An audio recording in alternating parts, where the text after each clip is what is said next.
si hubiera realmente una hambruna en Gaza, con los recursos que tiene el New York Times, que es el periódico más importante del mundo, ¿por qué habrían de hacer una trampa para reportar la hambruna?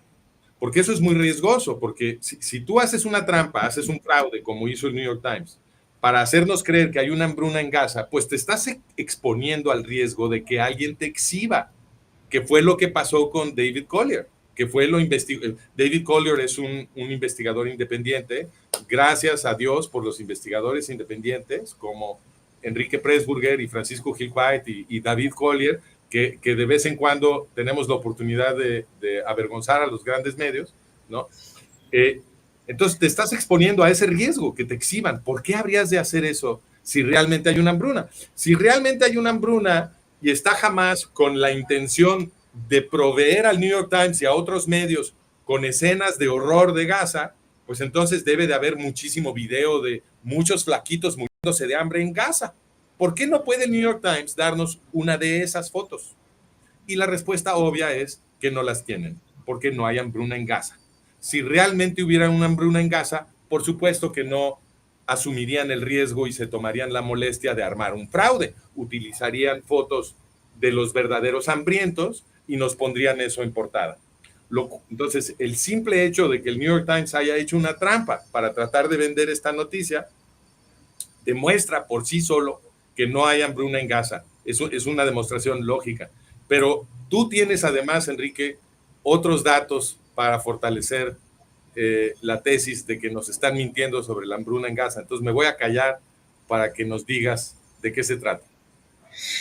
Sí, gracias, Francisco, como siempre, por la oportunidad de estar acá. Y yo creo que antes de ir con las cifras, que es lo que platicábamos un poco fuera del aire, es que sí. Es importante que la gente entienda también la estructura de pensamiento y de estos tipos de movimientos. De hecho, por eso el título de este live se llama también La Tercera Ola, porque efectivamente, o sea, fuera de esta noticia falsa es solo un eslabón de esta estructura que ya ha repetido 3 veces el sistema terrorista legitimizado por la Academia de las Instituciones Multilaterales para, digamos que, y los medios para llevar a la gente en contra del Estado de Israel, ¿no? Entonces, estos entretejidos implican siempre 3 ingredientes. El primero es un libelo, tal cual, una noticia propagandística negativa en contra del Estado de Israel, cuyos datos después son legitimados por instituciones multilaterales y luego son propagadas por los medios de comunicación. Entonces, la primera que vimos fue primero el tema del apartheid, ¿no? O sea, donde ese fue el primer libelo que se usó, estaba apartheid, que la gente todavía no estaba muy familiarizada geográficamente con Gaza y con Israel, entonces como que todavía no se entendía muy bien que Gaza también tiene frontera en Egipto y que Egipto tiene la frontera cerrada de una manera mucho más estricta. Todavía tampoco estaba muy difundido esta diferencia entre la autoridad palestina y Hamas, ni se entendía que el 20% de la población israelí es población árabe, ni que la población árabe dentro de Israel tiene puestos en la Suprema Corte de Justicia, tiene partidos políticos, y eso se fue desmantelando en el transcurso de algunas semanas. Entonces se vio que era insostenible el discurso, ¿no? Pero ya el tema de apartheid ya lo abanderó Sudáfrica y lo abanderaron los países y empezó toda la maquinaria de redes sociales y de prensa. El segundo fue uno que tuvo muchas... Y se les olvidó, ya no oyes la acusación de apartheid, ni de la corte, ni nada, eso ya... No, pues porque no se sostuvo, al final, como si tú tienes otra frontera que está cerrada, entonces, y al final, si tienes ciudadanos que cruzan a trabajar a Israel y tienes gente en la Suprema Corte, entonces no se sostuvo el argumento, ¿no? Pero entonces vino la segunda campaña, que fue la del genocidio, ¿no? Ahora entonces vamos a usar genocidio como asesinato masivo de una población intencionado e indiscriminado. Y al final se llevó todo un juicio, que es donde entran las instituciones multilaterales, la Corte Internacional de Justicia, luego también se unió la Corte Penal Internacional con órdenes de aprehensión, pero al final se hizo un juicio con jueces neutrales, internacionales, donde como tal se imprimieron documentos, y un juicio como tal donde Israel salió inocente de genocidio.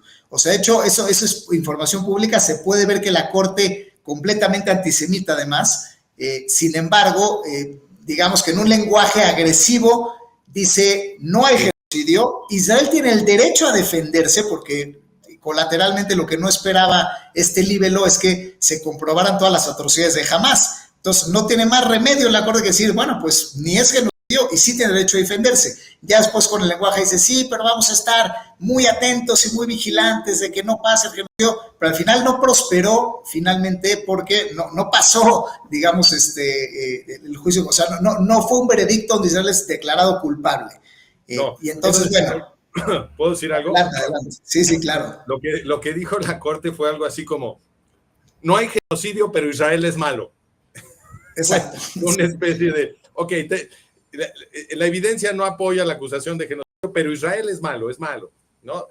Tenía esa vibra la decisión de la Corte. Sí, totalmente, bastante infantil el tema. Y luego la Corte Penal Internacional se sumó comparando a los líderes de Hamás con algunas gentes del staff de Israel, el que era el jefe de seguridad en ese momento, Netanyahu, y al final también esa acusación perdió fuerza porque a veces no la apoyaron y porque resultó que el honorable juez Amir Khan pues también está acusado de violación de su propio staff, que tenía muchos temas de corrupción interna, y bueno, que al final del día, dado que era un personaje no honorable, que tenía juicios en su contra al nivel de violaciones, pues entonces un poco la Corte Penal Internacional también sale con la cola entre las patas. Pero entonces viene este tercer libelo, y eso es como lo tenemos que entender, y por eso es tan importante mostrar esta estructura discursiva, porque como bien dijo Francisco al principio, pues hay mucha gente que ante la repetición de estas olas propagandísticas terminas por romperte y decir, pues sí, o sea, entonces sí estamos haciendo todo mal,